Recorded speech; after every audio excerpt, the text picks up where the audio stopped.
Out here, go get the money. So I go get it. Hate means I do something right. So I'ma let him. Yeah, I'ma let him, yeah. What is good, everybody? Nathan Lombardo here with Lambo Media, and across the screen for me, a very special guest. He's doing everything differently from what an average high school student is doing. He has his own YouTube channel, Notre Dame baseball commit, topping out at 97 miles per hour on the bump. Currently attends P27 Academy in South Carolina. Roman Kimball. Roman, I really appreciate you hopping on. I'm really looking forward to this interview, talking to you a little bit about, what you're doing with your YouTube channel, being committed to Notre Dame, what that's like. Being on your own, we were talking a little bit about that, before we started recording. We'll get into all of that a little bit later. But how are you doing, brother? We're into the high school season, I believe now. What's that looking like? And, how are you doing? Yeah, man, I'm doing great. High school season is kind of halfway done for us down south. More so that the COVID down here is much less, I guess, kind of like I don't know how to word it, but a lot less people are worried about it than what they are at North. So the season kind of got off to a hot start. We were able to play earlier in the year compared to most schools up North, which is definitely a huge plus for me and for my teammates as well. Absolutely. I'm here in Colorado, and it's crazy to believe that, your guys' Yeah. season is already halfway through. Some Arizona teams, their state tournament for the playoffs start early next month. And, we haven't even started this season here in Colorado for the majority of schools. So it's interesting to see kind of, how, different schools in different states are kind of, diversifying their starting schedules and, where they're finishing up their season. But I want to talk to you a little bit about what you're doing. I mentioned you have your own YouTube channel, almost at 1.3 thousand subscribers already, rapidly growing, doing a lot of cool stuff. Just collabed with Stephen Knez over with Stephen Knez. He has a lot of cool stuff going for his YouTube channel. Notre Dame baseball commit, have to maintain good grades in the classroom as well to have the capability to still attend Notre Dame in the future. Talk to me a little bit about balancing all of that, and at the same time blocking out all of the outside noise, because we both know we're both in high school. There's parties on weekends, a lot of outside noise surrounding you. No, you don't need to edit tonight. Come to this party. No, you don't need to work out, train tonight. Talk to me a little bit about that, and, how kind of you balance all of that out. Yeah, so school and baseball are obviously the number one priorities, and YouTube is just kind of like a side gig. Okay. Obviously, I take a lot of pride in it, but most of the time, baseball and school are going to be my number one focus. Right. Balancing it is actually pretty simple.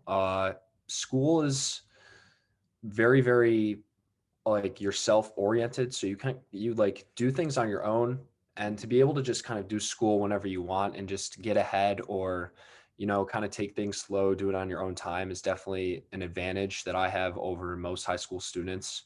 So to be able to get ahead and just kind of focus on the things that I need to be focused on, like baseball and obviously having fun and doing YouTube, is definitely a plus that I have, because having a lot of free time and getting my YouTube videos done and getting that extra work in with baseball, whether it's throwing, lifting, doing whatever I got to do to get prepared and stay on top of my game.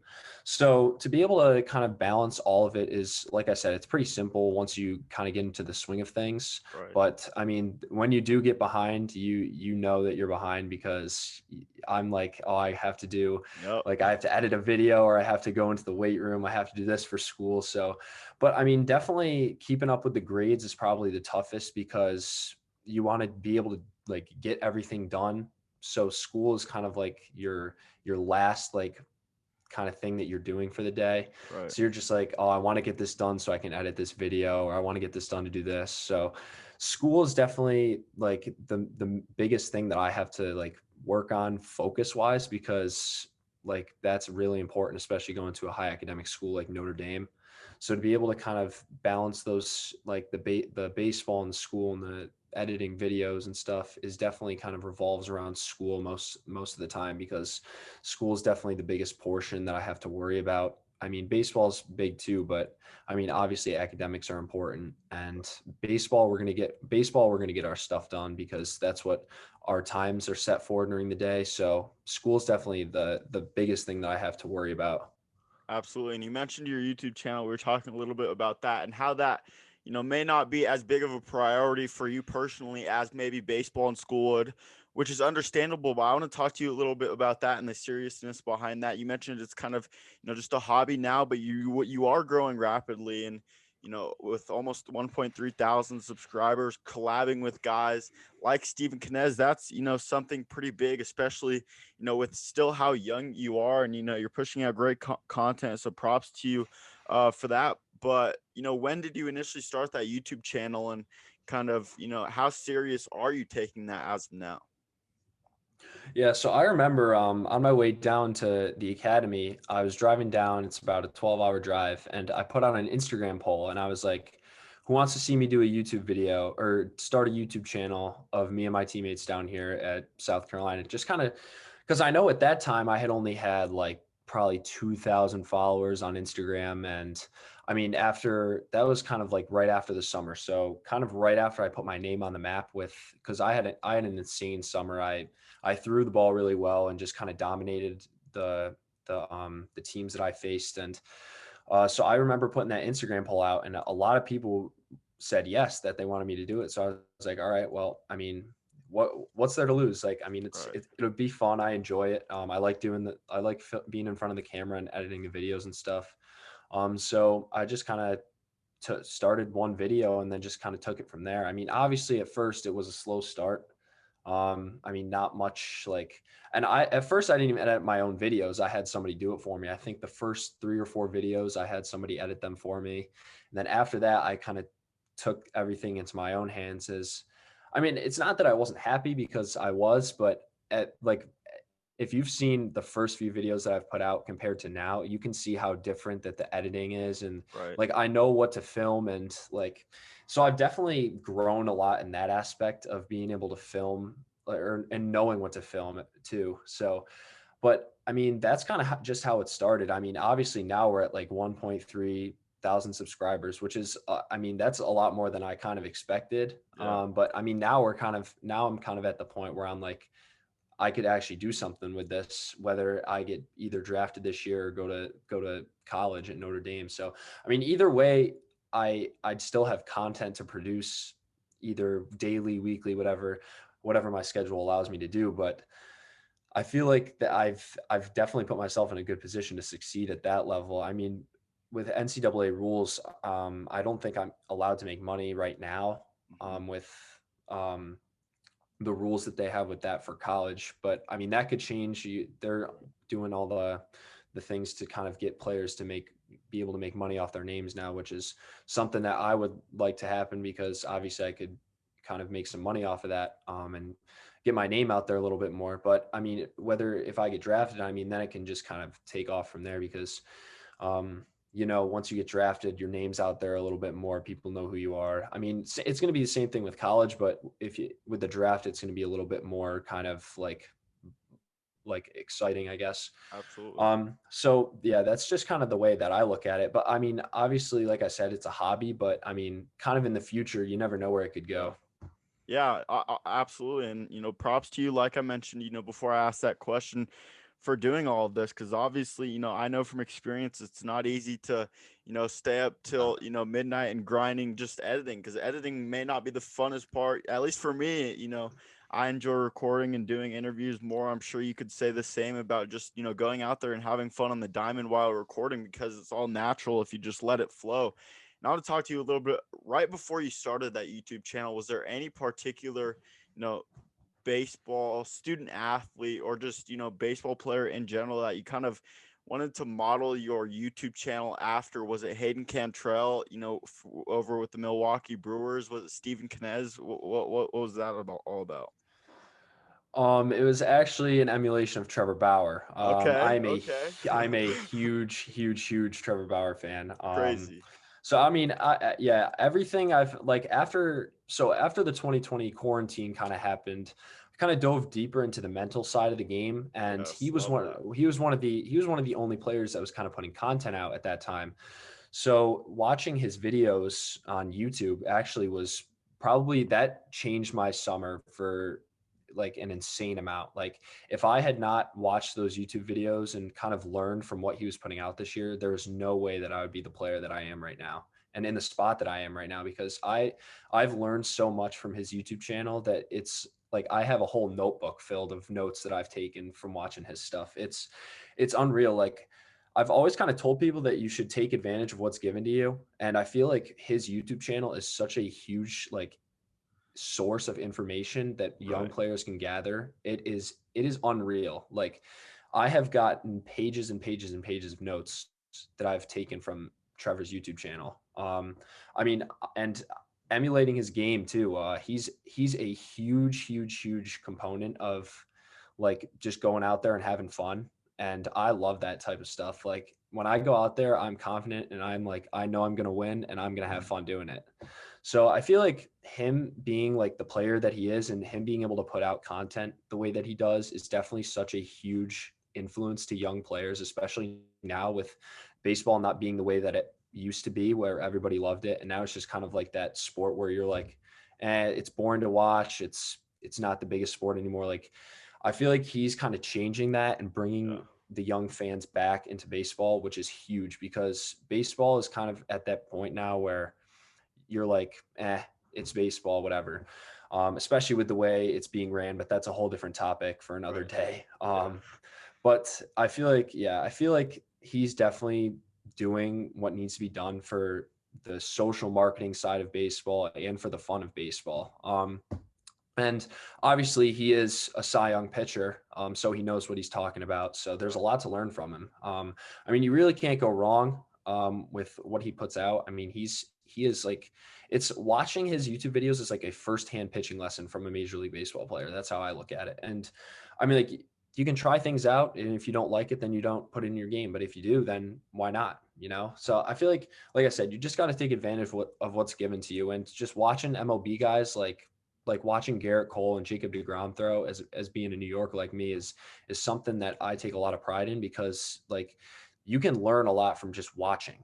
Hmm. I feel like I mean like whether it's mechanic wise or pitch sequence wise and tunneling or something. I mean, there's always something that you can learn from just watching, and especially those big league guys who are so successful nowadays. There's a lot of stuff that you can learn and put into your game that can make you a better player. Absolutely. I love that you mentioned Trevor Bauer because, like you mentioned, he's doing a lot of great things, not only on the diamond, but off the diamond, as you are, even at such a young age. And you touched on the mental side of things and kind of how implemented, the seriousness behind that, behind your game as well. And, I think that's a huge thing for all players. I was talking to ASU outfielder Kai Murphy last week a little bit about the mental approach in the game of baseball and, the seriousness behind it. Because if you're, hanging your head after a, strikeout looking, or in your case, a bad inning, you say 3 or 4 walks in a row, you can't hang your head and bring it into the next inning, or else it's going to end up biting you in the ass. But I kind of Yeah. love that, you mentioned that, but I'm going to jump into the baseball side of things for you, Rowan, because obviously, you're a dominant pitcher on the bump. You attend P27 Academy, coming from New York and now attending a school in South Carolina. I want to talk to you a little bit about that and how that's been for you. You mentioned before we started recording that it's kind of been benefiting you, kind of, learning how to do things on your own. Talk to me a little bit about that and what that's been like. Yeah, so I mean, to be honest with you, coming down here was probably the best decision I've ever made in my life because with New York being up in the air with the season is I don't know if I would have played this year and I being in the situation that I'm in, whether I'm going to get drafted or go to high school or go to college, I mean, I had to play this spring, and I had to get my innings in, and I had to get in front of scouts and kind of show that I am a pro arm. So I mean, like you said, there's an adjustment period, kind of being away from your family and being away from home. But once you get used to it, I love it. Being away from home is obviously tough, but once you get into the swing of things, you kind of adjust and you get used to things like doing my own laundry and doing the dishes and living with other people as well. So there's a lot to get used to, but once you get used to it, it's like second nature. But yeah, the season is definitely much better down here as well. We're playing a lot better competition, Love it. and Love it. all the teams in our conference are stacked. I believe there's probably there's got to be 10 plus Division One commits on every team that we play in our conference. So um, yeah, but that's pretty much the life down here and kind of our season in a nutshell. I love to hear that. And I think that's going to benefit you in the long run when it comes to college and then, Yeah, throughout the absolutely. minor leagues as well, because, I'm sure you've heard it, I'm sure you've talked to some minor leaguers here and there. It's a grind, and you're going to have the capability to have that grit and be on your own throughout those long Mhm. bus rides, those long 16 inning games, if that's the case. But Yeah. you mentioned the high school talent. You're playing 10 plus D1 commits on a day-to-day basis. People are throwing 95 plus. Chase Petty Sr., I'm sure you know him, Florida commit, Hmm. touching 100 plus. You've topped out at 97. Talk to me a little bit about the high school talent and what it's come to, because it's absolutely insane. People are hitting absolute nukes. I'm seeing, a lot of guys like Elijah Green, who's a 2022 Hmm. Miami commit, hit balls out of, big league ballparks. So talk to me a little bit about the high school talent and kind of how that's benefited you throughout your high school career, because, as a high schooler, you need to face better competition to improve. I'm sure you can attest to that. So talk a little bit about that. Yeah, so in my opinion, I feel like the 2021 graduating class is probably one of the best classes that has ever come out of high school. There's a lot of depth in pitching and hitting. Like you said, Chase Petty is one of the best arms in the country. Being Yep. able to throw 102 miles an hour at 17 is absolutely ridiculous. And he's also worked a lot this offseason on his slider as well, which is absolutely disgusting now with like TrackMan and Rapsodo. It's very easy to kind of refine that type of stuff. Right. So like him being able to come at you with 102-mile-an-hour fastball and then an 86-mile-an-hour bender it's next level. So like for him to be like out there in a high school setting is absolutely absurd because he's just going to dominate. Same thing with top of the line guys like Jordan Lawler, Brady House, who I actually faced this summer. Brady House is probably the best hitter I've ever seen. Word. He's going to be a first rounder. He is insane. And then Jordan Lawler as well. And I mean, Andy Painter is Mm-hmm. another guy, huge frame, up to 97, 98. I actually heard something a few weeks ago, I believe, that he was up to triple digits. So, but I mean, that's the type of talent that you're going to face nowadays in high school. And the 2022 and 2023 class isn't any different. A lot of high talent and coming up within the next few years in high school. And it's just going to continue to get better as well, because like once you get into the development stage, and I mean, obviously there's COVID now and guys are reclassing to get committed to a college. And so you're going to see older guys. Like I know there's a lot of 19 year olds in the 2021 class, and I'm only 17. I just turned 17 this year. I'm one of I believe I'm like the youngest kid that's eligible for the draft this year out of high school, which is insane. Dang. So yeah, it's crazy because, you see these guys and they're 19 years old and you're just like, damn, like this is the competition I got to face. And I'm in high school, like Yep. these 2 years older than me. And I mean, but I've gotten used to it, facing all these guys over the summer and being able to go to events like the WWBA with Perfect Game and Area Code this year. So I've kind of been in the setting this summer with the high end players. So I kind of know what to expect. And like, obviously when there's high talent players, there's going to be a lot of scouts and stuff. So Right. like another thing is like this summer I was really under the radar at first. And then like after this summer, like I said, I just kind of exploded this year. And so being in that realm of high quality and high talented players, like that's like your time to shine. Like if you're an underdog, that's when you got to come out and prove that, hey, I'm a top dog and this is what I'm all about. Because those scouts are obviously there to see those players, but hey, you never know, like they're watching and they may like you. So Right. I feel like you said, like I said, you just got to take advantage of all the opportunities that are given to you. So um, but yeah, the high school talent nowadays is absurd, and it's just going to keep getting better. Right, absolutely, Roman. And to all of the POs out there watching, that are wanting to hit here and there, watch guys like Roman Kimball, watch guys like Chase Petty, those Andy Painter, even like Roman mentioned, those are guys that make you, regret wanting to hit. And after you watch them, you're not going to want to be hitting for long. But Roman, I mentioned you've topped out at 97, sitting mid 90s already.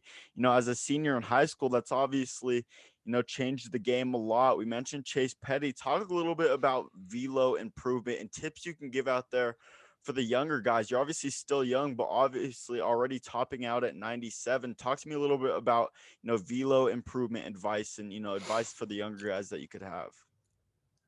Yeah, so velo for me has always kind of been there, but it also hasn't because me being a younger kid in my class, it's like for me it's good because I'm like at my point I was like 15, 14, whatever it was, but Mm-hmm. at my point I was like, yeah, I'm throwing pretty hard for my age. Well, now you incorporate it into your draft class and you're just another pea in the pod. So to kind of separate myself, I do a lot of velocity like improvement and gaining type of stuff. But I've always kind of stuck to my own program. Like I know a lot of people are big on weighted balls and stuff like that. I've never used weighted balls. I mean, I kind of just do the basic stuff. I have bands that I use. I long toss. Long toss is probably, I give a lot of credit to long toss because what long toss does is it increases your arm strength and it increases your arm speed, which are two things that are going to incorporate or lead to velocity, I should say. And then obviously you just got to take your stretching routine very seriously. I am very wiry and quick twitch, so I stretch a lot, and I take my stretching very, very seriously because obviously you want to prevent arm pain and injuries. So stretching is definitely a big key to kind of getting to throw harder and like maintaining it and being able to stay healthy. Because obviously you might throw hard one day, but how long is that going to last you because you don't stretch or you don't do things the way you're supposed to. And then I have a few different velocity gadgets that I have used in the past. I have a rope trainer, which I talked about in my "What's in the Bag of a Division One Commit" video on YouTube. So I actually got a lot of questions on that. I believe I got that I did get that at Lake Point when I was there for, I think it was area code maybe. Actually, no, I had it before that. I think it was like a year and a half back that I got it.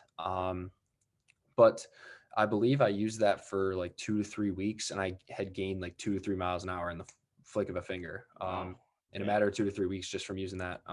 But I mean, like if you get like those type of things though, that you have to realize that you got to put the work in with it because like people kind of just get the device or whatever it is and then they use it once or twice and they expect results in an instant. Like no, you got to do the work with it and put the work in and like do what it says to do and then see the results. And then I have a shoulder tube, which is what Trevor Bauer uses. That also is good for warming up your shoulder and shoulder stability and keeping your arm healthy, which is something that is obviously I take a lot of pride in because stretching and keeping your arm healthy are very, very important to pitching, and obviously for your future as well. And then kind of just lifting as well. Right. Lifting is another big portion. Legs, upper body. But like for me, I'm a smaller guy, so I don't want to get huge. So I just want to lift the right parts of my body to can Mm-hmm. like be able to maintain my quick twitch and wiriness and not be too big, but Right. still be able to kind of move the same way that I had before. When like this off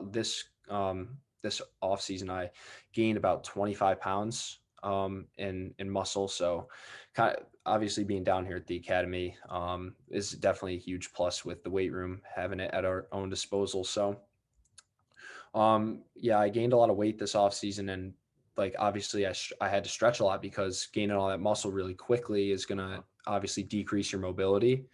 So I had to stretch a lot and to be able to move the same way that I had before. And then obviously when you gain weight, it should lead to more velo. Right. But I mean, and obviously another big thing that a lot of people overlook is mechanics. Like if your mechanics are bad and like you're not throwing like say you're like a 6'3", 210-pound kid and your mechanics are bad, but you're throwing like 86, 87, like you should be able to throw 94, 95 with your frame if you had good mechanics. Right. So I feel like mechanics are a huge part of being able to throw hard. Like you got to be able to know how to use your body and like how to incorporate your mechanics into your delivery to be able to for that to lead to velocity. Like that all leads back to just like kind of using what's at your disposal, like watching MLB guys, like watch MLB guys and see what you can do to incorporate into your game. Like watch Garrett Cole, watch Jacob deGrom, watch the top line guys and see what they're doing and kind of pick off on different things that you can incorporate into your mechanics and try it out. And if it doesn't work, then there's no harm, no foul. Like you tried something new and it didn't work. So kind of keep exploring your options. Like don't just give up there. I love how deep you're looking into every single aspect of the game, Roman. And you've mentioned, Trevor Bauer multiple times. I saw on your Instagram feed, you obviously, posted something of kind of, simulating Trevor Bauer's walk off the mound as well. Would you say Trevor Bauer's kind of that, firsthand guy that you kind of try to, emulate kind of your game after and how you go about things on the bump? Yes. So mental mindset wise and like fun wise, yes. But I mean, mechanically, no, because I feel like every pitcher is kind of different. I mean, obviously I've picked off different things from different guys but in the end, I'm Roman Kimball. Like I'm going to have my own mechanics and my own like type of flow that I have. So I feel like I said, every pitcher is different but I'm going to be myself at the end of the day. But yes, overall, I do kind of emulate myself after him, mental wise and having fun. Right. And before we get into the interview nomination to wrap up this Lambo Media interview episode with Roman Kimball, Notre Dame commit, I want to talk to you a little bit about your Notre Dame commitment, Roman, and kind of, the reasoning and thought process behind committing to Notre Dame, because I'm sure, you had a lot of other interests from other colleges as well. So what would you say separated Notre Dame for the other colleges that were possibly showing interest in you throughout your recruitment process? So kind of going through the recruitment process a little bit, being a smaller kid, it is harder to get recruited just because of your height and size. I did also recruit very early or get recruited very early. I committed when I was 15 years old as a sophomore. So I had thrown in a tournament in Florida against, I believe, the 21st, 22nd best team in the country at the time. And I had like, I think I had a no hitter through like five and a third innings or something. And I ended up with like 12 strikeouts. So I threw really well in the end, but my velocity wasn't even like, it didn't even separate me at the time. I think I was like 82 to 84, touching 85 at that point as a 15-year-old. But so obviously there's got to be something that the college liked. But I mean, at the end of the day, I was being recruited at that point by three schools. It was Boston College, Virginia Tech, and Notre Dame. So at that point, after that tournament, me and my family visited all three schools. I believe we visited Boston College first, and then we went to Indiana to Notre Dame, and then headed back down to Virginia for Virginia Tech. But I just kind of knew when I stepped on campus at Notre Dame that it just felt like home. And a lot of people do say that about Notre Dame being that type of school where you just like I just got out of the car and I just looked around and I was like in awe of how beautiful it was. And like, I had a good relationship with the pitching coach there. The head coach, I didn't really talk too much at the time because, I mean, being a young recruit, like you just kind of really like communicate with one coach.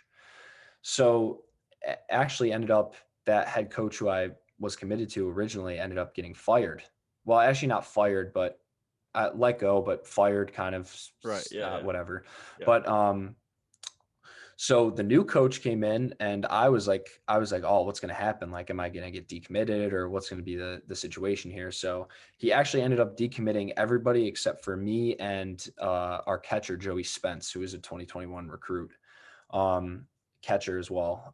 So we were the only two that stayed And the new coach is great. Obviously, he's doing a great job with the program. Notre Dame, the polls just came out today. Notre Dame's ranked 7th this week, which is something really, really big for us because Notre Dame has never really been a huge baseball program school. And they were also projected to be last in the ACC this year. But obviously, things are a little different for them this year. But I mean, like I said, I got out of the car with my family and I just knew that was where I wanted to be for the next 4 years. Obviously, I don't know what's going to happen with upcoming with the draft and stuff, but obviously, school's a big importance to me. And, I'm not going to overlook my academics and especially there because their academics are extremely, extremely high and valued across the country. But I mean, pro baseball has been my dream since a little kid. So it's going to be a really, really tough decision because I've kind of put myself in a hard situation to kind of determine what I want to do in the future. But the recruitment process is, I mean, I get a lot of questions on the recruitment process, but I feel like the best advice I could give to kids is just be in the right place at the right time and just show out. Colleges are obviously going to be all over the place now that they're going to lift the dead period on June 1st, which just came out today as well, I believe. But like colleges are going to be all over the place and you just got to take advantage of your opportunities. Like to be able to just go out there and like I said, same thing with pro scouts. Like I said earlier, like they're going to be there to watch somebody. So prove them wrong and show why they should be there for you.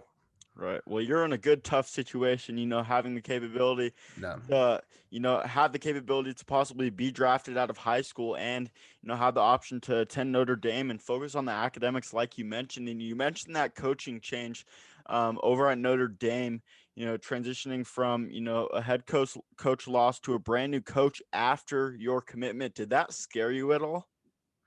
I mean, it did scare me when the kids started to get decommitted because I was like, oh, like what's going to happen here? Like, am I going to have to find somewhere else to go? Like, I mean, I was like, at that point I had been committed, I think almost a year. So I was like, I mean, there's definitely a lot of places where I could go.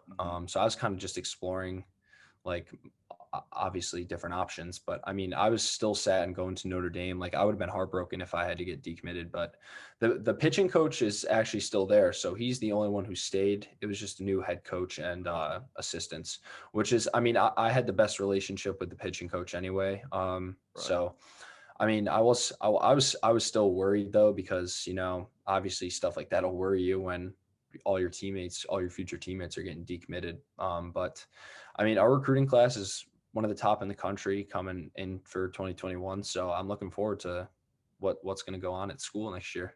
Yeah, absolutely, Roman. Well, I want to wrap up this interview like I do for every interview by asking you, Roman Kimball, a Notre Dame commit, for the listeners right now, who would be your interview nomination? It's tough because, I mean, there's a lot of different guys out there. I mean, I feel like Chase Petty would be a great interview. Okay. Like you were talking about earlier. Chase Petty would be a great interview because, he's kind of been that guy that's always kind of thrown hard. And just, I mean, there's a lot that he's got to be able to talk about because he's throwing 102 miles an hour at 17. That's next level type of stuff. So I feel like he'd be a great interview. Yeah, that'd be dope. I met Chase once back at the Baseball Factory All-American Classic last year down in Texas at the Rough Rider Stadium. But Roman, really appreciate you taking the time. Congrats on all of the accolades thus far with what you're doing outside of baseball as well. For the viewers listening now, where can they find you on Instagram? Where can they find you on Twitter and your YouTube channel as well? I'll link it all in the description, but plug those right now if you'd like. So my Instagram and my Twitter are both rkimball02, and YouTube is just Roman Kimball. Awesome. And then if you want to add my Snapchat too, it's the same thing as Instagram and Twitter as well. Yeah. Awesome, Roman. Well, I really appreciate you hopping on. Like I just mentioned, best of luck in the future and congrats on all of the accolades thus far. And there's definitely more to come. Thank you very much, bro. I appreciate you having me on. Awesome. Yeah, I'ma let him, yeah, I'ma let him. I hit the nail on the head, yeah, I'ma let him. Early early bird go get the worm. Worm in the dirt. I could show you what I'm worth. My hands in the dirt. From where they look when you not. A hand in your purse. Hell, if you think I'm last, say last should be first.